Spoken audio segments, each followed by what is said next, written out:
Estamos aqui no quilômetro 30, Maratona de Curitiba, subindo a Marechal Floriano Peixoto. Vamos lá, o Alan, nova contratação da Pé no Asfalto. O que você tem um recado para mandar para a equipe, Alan?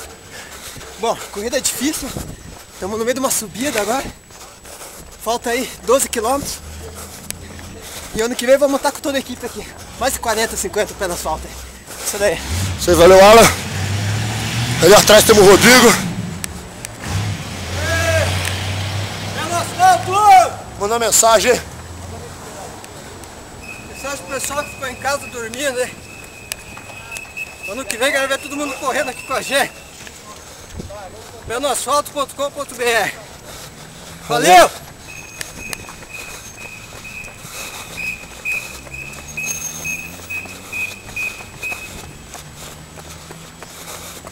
Isso aí, vamos encerrando nossa transmissão.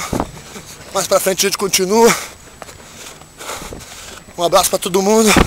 Até depois.